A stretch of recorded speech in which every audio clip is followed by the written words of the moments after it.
खबरदार मेरे घर में दोबारा पैर रखी तो टांगे तोड़ दूंगी तेरी। दोबारा दिख मत जाना यहाँ पर। दीदी आप मुझे इस तरीके से क्यों धक्के दे के बाहर निकाल रही हो? ऐसा क्या कर दिया मैंने? 3 दिन की छुट्टी बोल के 10 दिन बाद आ रही है और फिर कह रही है कि मेरे ऊपर जुर्म क्यों कर रहे हो। दीदी पर वो मेरे बच्चों की तबीयत। चुप कर, एकदम ज्यादा बकवास करने की जरूरत नहीं है, निकल जाए यहाँ से। दीदी वो मेरे बच्चों की तबीयत खराब थी इसीलिए मैं नहीं आ पाई थी। अरे अंदर कहाँ घुसी चली आ रही है, मुझे समझ में नहीं आ रही क्या? मैंने दूसरी काम वाली रख ली, दोबारा दिख मत जाना यहाँ पे। पता नहीं दीदी, ये आजकल के अमीर लोग ना अपने आप को क्या ही समझते हैं। इस गरीब औरत को देखो कैसे धक्के मार के निकाल रही है। प्लीज दीदी मेरी मजबूरी थी, मेरी बच्ची बीमार थी, प्लीज दीदी ऐसा मत करो, मैं कहाँ जाऊंगी? अरे दीदी आपको तो बहुत तेज बुखार है, आपको क्या लगता है आज बड़ी मैम साहब अपनी मम्मी को पैसे देगी ना फिर नहीं देगी? पता नहीं देगी या नहीं देगी। मैंने तो बड़ी मालकिन को सब कुछ बता दिया था, मेरे बच्चों की तबीयत खराब है, फिर भी उन्होंने मेरे साथ बहुत गलत किया, मुझे काम से निकाल दिया। अब भगवान आप ही मेरी मदद कीजिए।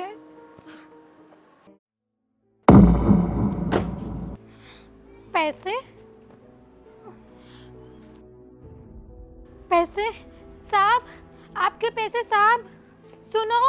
अरे साहब आपके पैसे, अरे साहब आपके पैसे, आप कहाँ चले जा रहे हो? क्या ये मेरे पैसे हैं? ओह शिट, ये तो मेरे ही पैसे हैं। Thank you so much. आज आप नहीं जानते कि आपने मेरी कितनी बड़ी मदद करी है। अगर ये पैसे मेरे गिर जाते तो मुझे बहुत नुकसान हो जाता। अच्छा एक काम करो, ये लो, ये कुछ पैसे हैं, ये तुम रखो। अरे नहीं साहब मुझे पैसे नहीं चाहिए, मैं सिर्फ अपनी ईमानदारी के पैसे लेती हूँ। और साहब ये पैसे तो आपके गिर गए थे, मैंने तो आपको सिर्फ उठाकर ही तो दिए, मैंने कौन सा बड़ा काम किया है? अरे लेकिन तुम्हारी जगह कोई और होता तो शायद ये सारे पैसे वो रख लेता। देखो मैं कोई एहसान नहीं कर रहा हूँ तुम्हें दे करके, मैं बस अपनी तरफ से दे रहा हूँ। ये लो, ये कुछ पैसे हैं, अपने पास रखो। धन्यवाद साहब। अरे धन्यवाद की कोई बात नहीं है, आजकल वैसे भी तुम्हारे जैसे ईमानदार लोग मिलते गए हैं। वैसे मुझे तुम कुछ परेशान लग रही हो, कोई बात है तो तुम मुझे बता सकती हो।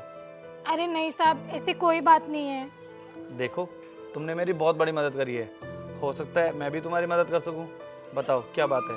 वो क्या है ना साहब, मेरी बच्ची बीमार है और ना मेरे पास पैसे उसके इलाज के लिए, और मैं पहले जहाँ काम भी करती थी उन्होंने भी मुझे नौकरी से निकाल दिया, और मुझे तो ये समझ में नहीं आ रहा मैं अपनी बच्ची का इलाज कैसे कराऊंगी, पैसे कहाँ से लाऊंगी, मैं क्या करूंगी अब? साहब मुझे तो बिल्कुल भी समझ में नहीं आ रहा, अब मैं अपनी बच्ची का इलाज कैसे कराऊंगी? अच्छा चलो कोई बात नहीं, तुम एक काम करो, यहाँ पास में ना मेरा ऑफिस है,